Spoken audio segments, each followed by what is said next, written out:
Hello and welcome back to another video. My name is Audrey and today I will be talking about the Alice in Wonderland collection. I picked up the palette and the lip mask as well as a few of their reformulated eye pencils. I'm gonna go ahead and do this look that you see on camera today, and at the very end I'll give you my final opinions of all of the products that I tried.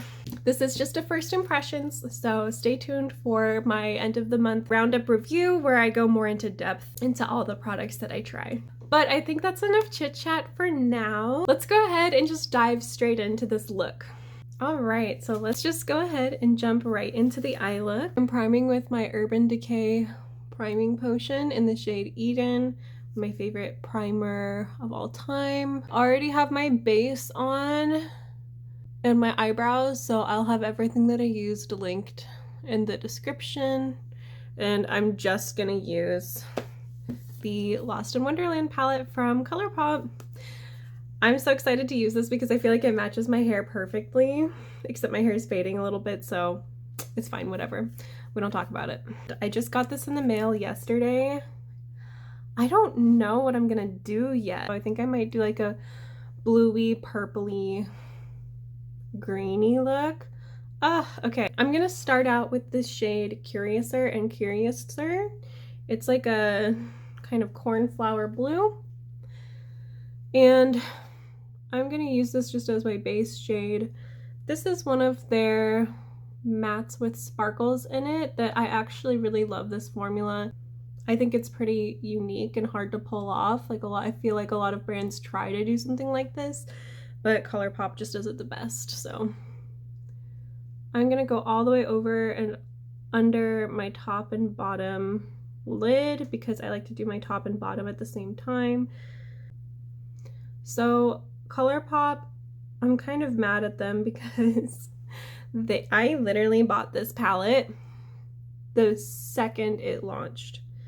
And it took them until yesterday for them to ship it out. So it took them a good, like it was mid-April when it launched, and now it's the beginning of May.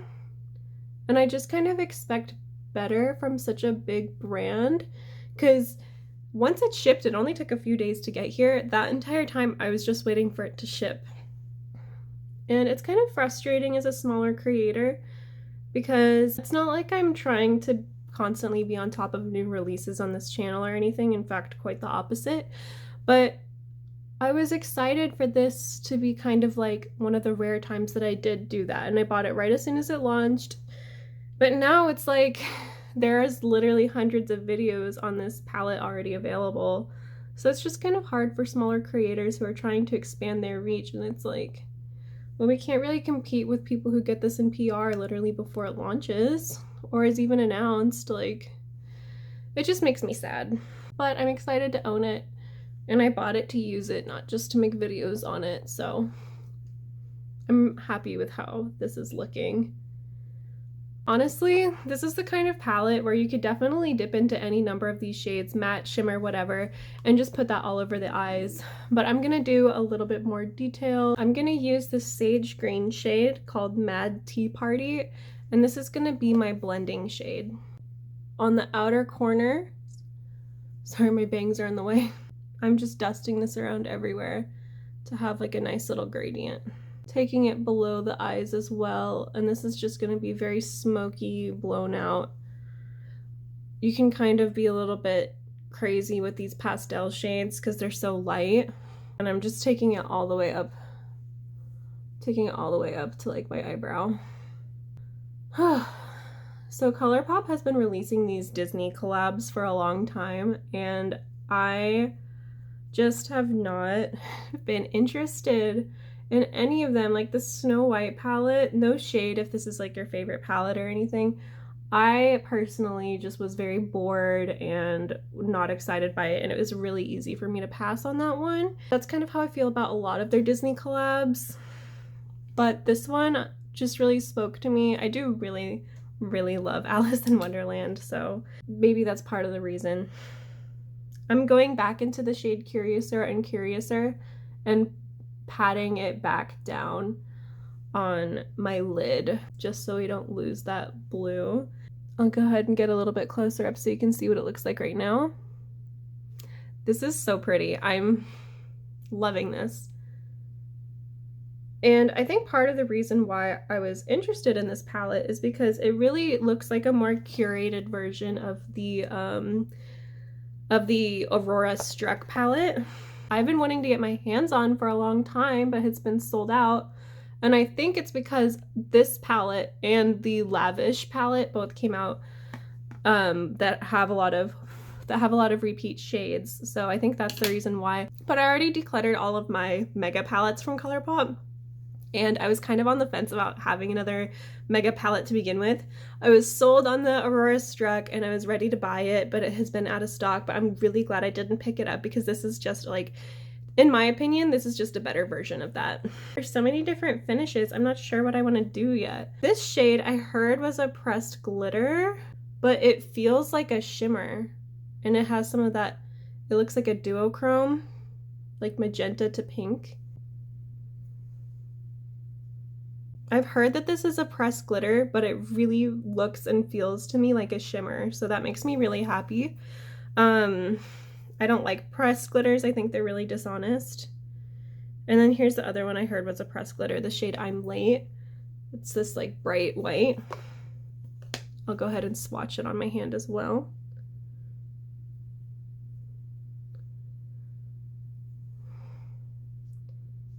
I don't know if I would call that a duochrome, but it's definitely like very reflective. This magenta shade, by the way, is called Lose Something with a question mark at the end. I think that these are pressed glitters, but they're very finely milled, and I would not feel uncomfortable having these on my eyes because of how light and finely milled they feel. It's not going to slice up your corneas if you get a little flake in your eye, which other Colourpop pressed glitters definitely would. The last one I'm gonna swatch is this shade Very Merry Unbirthday. I'm just kind of swatching the ones that look like they have a little bit of interest in the pan, like that look like they may be duochromes. Otherwise they're just gonna look exactly like how they do in the pan. So that's a duochrome. Look at Colourpop including duochromes in their palettes. It's not the most strong duochrome, but you can definitely see it has like a little bit of a lavender to baby blue. So I'm definitely going to use that one. I love duochrome. There aren't a whole lot of options to deepen out what I have. Really, the darkest shades are this magenta and this charcoal gray, and I'm not really feeling either of those. So I'm actually going to use a shimmer for my darkest color. This is in the shade AEIOU. And normally I don't use shimmers in the crease or to darken, but I'm gonna go for it today. Okay, I'm not super impressed by how easy this is going on. I am going on dry though, so I'm gonna do a little bit of setting spray. This is the e.l.f. Stay All Night Micro Fine Setting Spray, which I really, really like. Gonna see if that makes a difference. Not really. Maybe a little bit. I'm just connecting my upper and bottom lash. Okay, I can kind of get behind it now. Should I do a halo eye today? Would that be cute? Alright, I'm gonna do a halo eye. So I'm gonna pack this in my inner corner too. So I'm not super blown away by this AEIOU shade. As a deepening shade, it might work fine over the lids, but I'll have to try that out another time. When I do my halo eyes, I like to go all the way into my inner corner and I connect my bottom and top lashes so I can get that very round, like Tim Burton-y eye shape. And I am taking it into my crease, but I'm not taking it all the way across. I'm taking it across a little bit further than I am in the middle in my crease, but I'm still leaving that Curiouser and Curiouser shade, which I'm actually going to dip back into for a third time just to blend into those, into the purple AEIOU. Okay, I'm vibing with it. And sometimes I leave my lower lash line open like when I do a halo eye, but I think I'm just going to connect it all today. think that's cute. Blending out my edges so that I can get it to look really beautiful. I really like this eye shape. It definitely emphasizes the roundness of the eye and makes your eyes look bigger, but it's not going to give you that like lifted, snatched look. So keep that in mind if you want to try out this eye shape. I think it's beautiful, but it's definitely not like the most hottest, trendiest eye shape right now. Makeup has no rules, so do whatever you want. Last one I'm going to swatch is this shade Down the Rabbit Hole, which looks like a blue gold duochrome. Oh yeah, that's really nice. That's definitely a little bit more impactful than that Very Marianne Birthday shade, that lilac duochrome. Which one should I use? I really don't know. They're all so pretty. Okay. I think I'm gonna put this Down the Rabbit Hole shade on the center of my lid, and then I'm gonna put, or I don't know what else I'm gonna do. I'm just gonna tap this one. That one behaves, I feel like, a very normal Colourpop shimmer. Like, I have no complaints. The duochrome action is not blowing me away. It just kind of looks like a light blue, light silvery blue. I'm not really seeing any of that gold duochrome, but you know, that's okay. I'm also not like putting down any primer or anything like that. It kind of just dusts away into nothingness. It is a little bit chalkier than I would want my shimmers to be. Don't know if I love that, but I think that it works, and I like the look that I got. I'm just gonna dust the lightest amount underneath my eyebrows. I think that under eyebrow highlights can work sometimes, and I think it works for this look specifically. Now for my inner corner shade, I'm torn. I don't know if I should do this lavender or this white. I think I'm gonna do the white just because like I wasn't super blown away by that blue shimmer, so just tip tapping this ever so gently in my inner corner because this is a pressed glitter, so you know, do as I say, not as I do. Pressed glitters are not, the FDA does not recognize them as safe for use in the eyes. Yet, cosmetic companies keep putting them in eyeshadow palettes. So that's kind of where the drama behind pressed glitters come from. I try to avoid them, but these ones I feel a lot safer about because they're so delicate. That's kind of where that drama comes from, if you were interested or wondering. Okay. I think this is cute, but I think it's missing something. That purple shade just really didn't deepen it up very much at all. So I think what I'm gonna do is actually go into this charcoal-y shade, Nothing's Impossible. And I really don't want this to turn into a gray look. I really love all this color. So just on like the very outside of my eyes, I'm gonna kind of smoke out this color in the very edge and then blend it out just to give me a little bit of depth and drama. Yeah, I'm just not loving this look. It's just not my favorite. I think it's fine, but yeah, I don't know.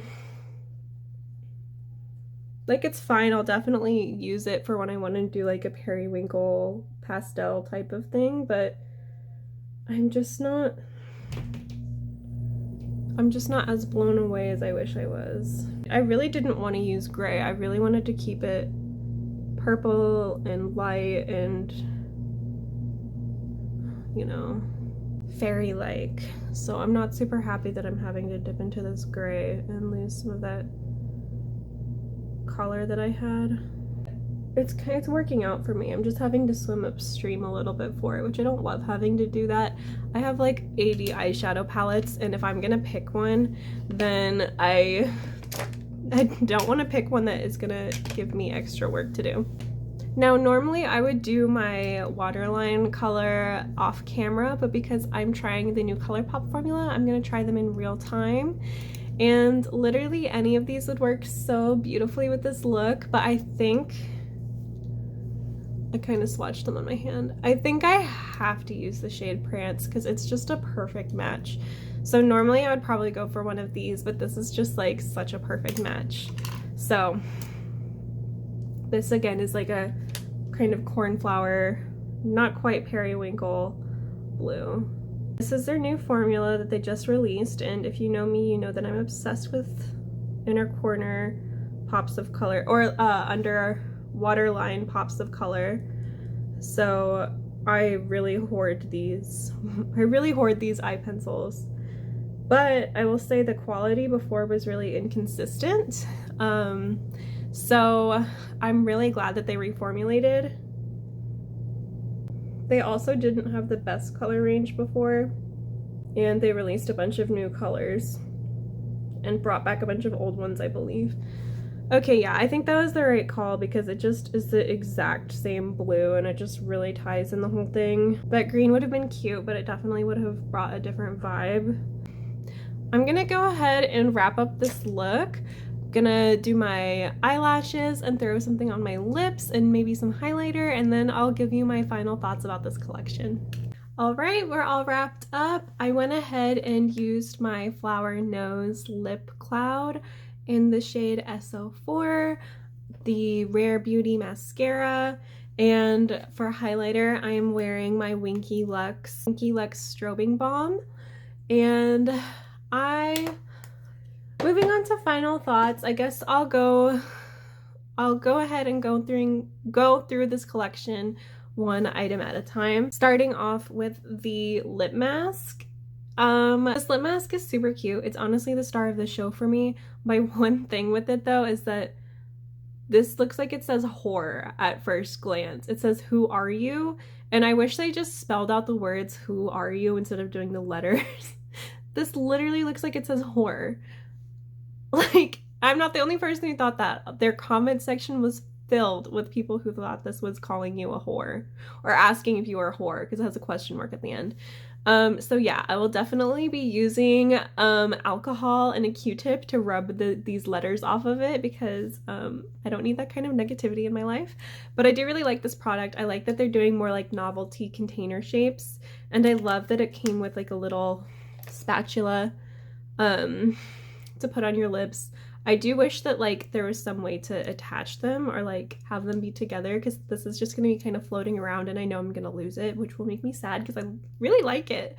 But yeah, I gotta say this is like the best thing in the collection for me. Moving on to their eyeliner reformulation. I do really like this reformulation, but I'm gonna have to keep testing it out more. I think it goes on really opaque and you can see the color very well, but I will say that their old formula definitely started out like that for me as well. So I'm gonna have to keep using this over time and let you know, does it dry out, does it crumble, does it lose its pigmentation, because those were all problems that their old formula had that took a little bit of time before they started showing up. They just went bad super fast and were really inconsistency in quality. So in order to give you my full review, I'm gonna have to keep testing this over time, as well as try out some of the other shades that they have, which I'm super excited to do, so stay tuned for that.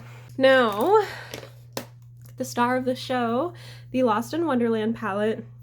I'll have to say, I have some mixed feelings about this.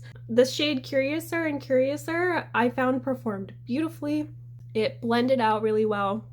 It wasn't chalky or patchy or anything like that a lot of pastels can often be. I was not blown away by the quality of the shimmers. I would rather have a beautiful single color monochromatic shimmer than a duochrome that barely shows up on the eyes, and like I patted that color all over my lid and you can barely tell that it's there. So either that's an issue with the matte sparkle shade being too chalky, or it's just an issue of the shimmers not showing up at all, and I think it's a shimmer issue. So I'm going to keep testing these out and let you know what my final verdict is. This is just a first impressions. Color story wise, I think this is gorgeous. However, I could have really done with a deeper matte, at least a mid-tone matte, to make it more usable. This shade, that's Logic. This is the odd man out for me. I'll never use this shade. Why do I want a peachy transition shade in this palette? There's so many different things that I could use as a transition shade instead. I used this Mad Tea Party shade as my transition today, and it looks gorgeous. You could use any of these light colored mattes for that, and there's a whole bunch of light colored mattes. That's like what dominates this palette. So color story wise, I do feel like this wasn't the perfect. Color story wise, this is awesome, but in terms of how it's organized and how many different options of finish there are, I wish that we had a little bit of a deeper or mid-tone matte, and that there was a shimmer that actually did the job. The pressed glitters in this palette, I'm happy to see that Colourpop is doing a little bit more finely milled pressed glitters. However, can we just do without them? If this were a shimmer, if this were just a shimmer, I would have been so much happier. I think it would have looked better too. It's a little bit too chunky for me to use as a bright inner corner highlight, which if you're gonna have this radiant white shimmer, you're gonna want to use it as an inner corner highlight. Hello. So all in all, I will say I'm a little bit confused by this. I don't feel like you need to go run out and go grab it, but I definitely will be making good use out of it. I think it's super cute. I think that it's a very curated color story, and the jury is still out on how it actually performs or not, because this is the first time I'm dipping into it. Well, that concludes my thoughts on the Colourpop Alice in Wonderland collection. Let me know what you think. If you picked up this collection yourself, I'd love to hear what your opinions are. Did you pick up anything else in the collection? I know they also came out with lip kits and blushes, but I felt like I could have lived without those, so I just picked up the palette and the lip mask. As always, thank you so much for watching. If you so desire, feel free to subscribe and join this family of weird little guys who like to put colors on their face. I have been uploading a couple videos every week, so stay tuned for our lip product collection, and I have a shipment from the new Flower Nose. From the new Flower Nose Moonlit Mermaid collection coming to me later this week, so lots of exciting content coming soon. Thank you so much for watching, and I'll see you in the next one. Bye!